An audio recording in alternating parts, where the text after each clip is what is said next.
নমস্কাৰ ENI আসামলৈ মই মামনে আপোনালোকক স্বাগতম জনাইছোঁ। আজিৰ ভিডিঅ'টোত মই ল'ৰা ছোৱালীক ইংলিছ মিডিয়ামত পঢ়াব নে অসমীয়া মিডিয়ামত পঢ়াব সেই বিষয়ত মোৰ অকণমান অনুভৱ আপোনালোকৰ আগত শ্বেয়াৰ কৰোঁ বুলি ভাবিছোঁ। আশা কৰোঁ আপোনালোকে নিশ্চয় ভাল পাব। গতিকে শেষলৈকে চাই থাকিব আৰু শেষত গৈ আপোনালোকৰ মতামত জনাব বুলি আশা কৰিলোঁ। এতিয়া ফেব্ৰুৱাৰী আৰু মাৰ্চ মাহত সময়তেই নতুনকৈ এডমিশ্যনবোৰ আৰম্ভ হৈ আপোনালোক সকলোৱে জানে, যিহেতু এপ্ৰিলৰ পৰা নিউ ছেশ্যন ষ্টাৰ্ট হয়।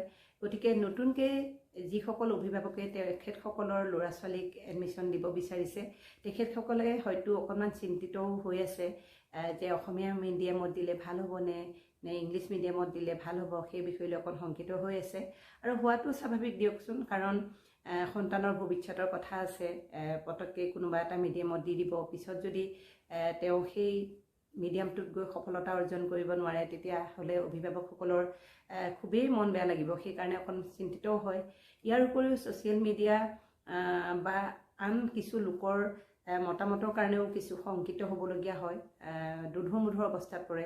কাৰণ কিছুমানে কয় যে অসমীয়া মিডিয়ামটো ভাল, অসমীয়া মিডিয়ামত পঢ়িলে আমাৰ অসমীয়া ভাষা সংস্কৃতি ৰক্ষা হ'ব বা অসমীয়া ভাষাটো আয়ত্ব কৰিব পাৰিব। আন কিছুমানে আকৌ কয় যে ইংৰাজী মাধ্যমটো ভাল, কাৰণ ইংৰাজী মাধ্যমত পঢ়িলে আগলৈ গৈ যিবিলাক প্ৰতিযোগিতামূলক পৰীক্ষাত অৱতীৰ্ণ হ'ব, তেতিয়া তেখেতসকলৰ সুবিধা হ'ব।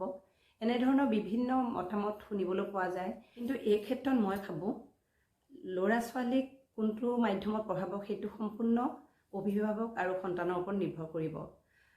যিসকল অভিভাৱকে ইংৰাজী মাধ্যমত পঢ়াব বিচাৰে, তেখেতসকলে নিজেও সেই বিষয়ৰ ওপৰত জ্ঞান থাকিব লাগিব। কাৰণ ল'ৰা বা ছোৱালীজনীক ঘৰততো মাক দেউতাকে চাব লাগিব, স্কুলত শিক্ষক শিক্ষয়িত্ৰীয়ে চাব, কিন্তু ঘৰততো চাব লাগিব, হোমৱৰ্কেই হওক বা আনখিনি পঢ়া হওক।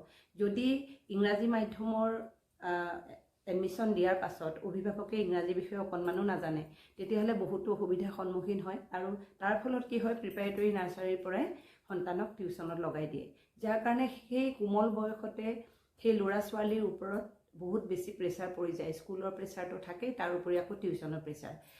গতিকে কেতিয়াবা এনেকুৱা দেখা যায় কিছুমান ভাল হোৱাতকৈ বেয়াহে হৈ যায়, বা স্কুল যাবলৈ বেয়া পোৱা হয়, পঢ়িবলৈ বেয়া পোৱা হয়, খং ৰাগবোৰ বাঢ়ে, এনেকুৱা হৈ যায়। গতিকে সেইখিনি খুব সাৱধান হ'ব লাগে। আজিকালিতো পঢ়াবলৈ বা পঢ়িব নজনা মানুহ খুব কমেই আছে বুলিয়েই ভাবোঁ মই। সকলোৱে জানে পঢ়িব, কিন্তু তথাপিও কৈছোঁ, আৰু ইংৰাজী মাধ্যমত দিলে খৰচ পাতিৰো কথা আহে। গতিকে স্কুলৰ ফিজৰ উপৰিও যদি আকৌ টিউশ্যনৰ ফিজো দিবলগীয়া হয়, সেইটো এটা অসুবিধাৰ সৃষ্টি হয়। কিছু ক্ষেত্ৰত কিছু অভিভাৱকৰ কথা কৈছোঁ মই, সকলোৰে কথা কোৱা নাই। সেইকাৰণে দেখাক দেখি যে অমুকৰ ল'ৰা ছোৱালীয়ে ইংলিছ মিডিয়ামত দিছে আমিও দিওঁ, বা তেওঁলোকে অসমীয়াত দিছে কাৰণে আমিও অসমীয়াত দিব লাগিব, সেইটো কথা নাই। আপোনালোকে নিজৰ সন্তানক কোনটো মিডিয়ামত পঢ়ালে আপোনালোকৰ সুবিধা হ'ব বা সন্তানটোৱে আয়ত্ব কৰিব পাৰিব, সেইটো চাই লৈ পেলাইহে মাধ্যমটো বাচিব। আৰু এইটো কথা নহয় যে অসমীয়া মাধ্যমত পঢ়িলে ইংৰাজী নোৱাৰিব, ইংৰাজী জ্ঞান একেবাৰে শূন্য হ'ব। কাৰণ আজিকালি দেখিছোঁ কমানৰ পৰা ইংৰাজী বিষয়টো অন্তৰ্ভুক্ত কৰিছে অসমীয়া মাধ্যমৰ স্কুলবোৰত। গতিকে ইংৰাজীটো পঢ়িয়ে যায়, গতিকে কোনো ধৰণৰ অসুবিধা নহয়। কিন্তু যদি ইংলিছ মিডিয়ামত দিয়ে, গোটেইকেইটা ছাবজেক্টেই ইংলিছত পঢ়িব লাগিব। গতিকে যিসকল অভিভাৱকে ইংৰাজী পঢ়াব নোৱাৰে, তেখেতসকলৰ কাৰণে সন্তানক ইংৰাজী মাধ্যমত দি পেলাই অসুবিধা হ'ব।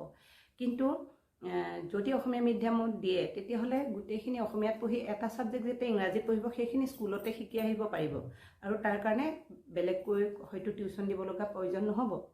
আনহাতে কওঁ যে অসমীয়া মাধ্যমত পঢ়িলে যে ইংৰাজী নোৱাৰিব কোনো কথা নাই। কাৰণ আপোনালোকে আশে পাশে বা ওচৰ চুবুৰীয়া চালেই আপোনালোকে নিজেই উদাহৰণ পাব যে অসমীয়া মাধ্যমত পঢ়িও বহুত ভাল প্ৰতিযোগিতামূলক পৰীক্ষাত অৱতীৰ্ণ হৈ ভাল ৰিজাল্ট কৰিছে, সুখ্যাতি অৰ্জন কৰিছে, দেশে বিদেশে গৈ ভাল কোম্পানীত জব কৰিছে, খুব ভাল ফিল্ডত কাম কৰি আছে। গতিকে মিডিয়াম কেতিয়াও বাধা হ'ব নোৱাৰে। আৰু ইংৰাজী মাধ্যমত পঢ়াটো লৈ আহোঁ এতিয়া। যিহেতু বহুতে ভাবে যে ইংৰাজী মাধ্যমত পঢ়িলে অসমীয়া একেবাৰে নাজানে, অসমীয়া ক'ব নোৱাৰে, অসমীয়াৰ ভাষাই পাহৰি যাব, এনেকুৱা ধৰণৰ মন্তব্য শুনিবলৈ পোৱা যায়। কিন্তু মই ভাবোঁ ইংৰাজী মাধ্যমত পঢ়িলেই যে অসমীয়া নোৱাৰিব সেইটো কথা নাই। কাৰণ কিয়, অসমীয়া মাধ্যমটো আৰু ইংৰাজী মাধ্যমটো দুইটাই মই কৈছোৱেই যে অভিভাৱক আৰু সন্তানৰ ওপৰত নিৰ্ভৰ কৰিব। যদি ঘৰখনত ল'ৰা ছোৱালীৰ লগত অসমীয়াত কথা বতৰা পতা যায়, সিহঁতে নজনাটো শিকাই দিয়া যায়, তেতিয়াহ'লে ইংৰাজী মাধ্যমত পঢ়িলেও অসমীয়া ভাষাটো ভালকৈ শিকি যাব পাৰিব। আৰু বহুত ইংৰাজী মাধ্যমত পঢ়া ল'ৰা ছোৱালীয়েও সাহিত্য চৰ্চা কৰি আছে আৰু ডাঙৰ ডাঙৰ বহুত উদাহৰণ আছে যে ইংৰাজী মাধ্যমত পঢ়িও সাহিত্য জগতৰ লগত জড়িত হৈ আছে। আমাৰ অসমীয়া ভাষা সংস্কৃতিৰ ওপৰত কাম কৰি থকা বহুত উদাহৰণ আছে। মই কাৰো নাম নকওঁ কাৰণ বহুত আছে, কিন্তু আপোনালোকে কৈছোৱেই, আপোনালোকে আশে পাশে চালে সেই উদাহৰণবোৰ দেখিবলৈ পাব।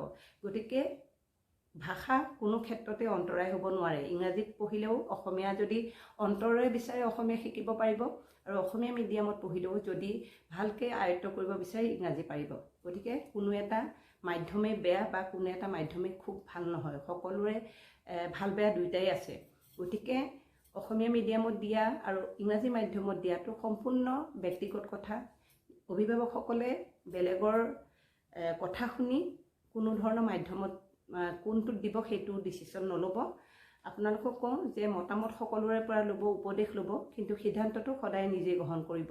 কাৰণ আপোনাৰ সন্তানৰ বিষয়ে ভালকৈ বা ভাল ভবাটো আপোনালোক অভিভাৱকৰ বাদে আন কোনেও কৰিব নোৱাৰে। আজিকালি ইংৰাজী মাধ্যমবিলাকত কি হয়, ক্লাছ 8ৰ পিছত 9, 10ত অসমীয়া এৰিও দিব পাৰি, হিন্দী বা বেলেগ ছাবজেক্ট ল'ব পাৰি। গতিকে যদি আপোনালোকৰ সন্তানে অসমীয়া নপঢ়োঁ, হিন্দী পঢ়োঁ বা এনে ধৰণৰ কয়, তেতিয়া অভিভাৱকসকলে সন্তানক বুজাব লাগে যে আমাৰ এইটো মাতৃভাষা, গতিকে তোমালোকে এটলিষ্ট ক্লাছ 10লৈকে এই ভাষাটো আয়ত্ব কৰা। তেনেধৰণে যদি ঘৰখনত এটা পৰিৱেশ দিয়ে, তেতিয়াহ'লে অসমীয়া ক'ব নোৱাৰিব বা অসমীয়া পাহৰি যাব বুলি কোনো কথা নাই। এইখিনি মোৰ মত, মোৰ অনুভৱ আপোনালোকৰ আগত ব্যক্ত কৰিলোঁ। আশা কৰোঁ আপোনালোকে নিশ্চয় ভাল পালে, আৰু আপোনালোকৰ মতামত জানিবৰ বাবেও মই খুবেই আগ্ৰহী। গতিকে কমেণ্ট বক্সত আপোনালোকৰ মতামত জনাব, আৰু ময়ো চেষ্টা কৰিম এনেকুৱা ধৰণৰ ভিডিঅ' আকৌ লৈ আহিবলৈ। আৰু আজিৰ ভিডিঅ'টো চাই যদি ভাল পালে লাইক শ্বেয়াৰ কৰিব। আৰু মোৰ এই চেনেলটো নতুনকৈ খুলিছোঁ, এইটো ছেকেণ্ড ভিডিঅ', গতিকে আপোনালোকে ছাবস্ক্ৰাইব কৰিব, কাৰণ তেতিয়া ময়ো এনেকুৱা ধৰণৰ ভিডিঅ' লৈ আকৌ আহিবলৈ মোৰ মনটো উৎসাহিত হ'ব। আজিলৈ আহোঁ, আপোনালোকে শেষলৈকে চালে তাৰ বাবে বহুত বহুত ধন্যবাদ।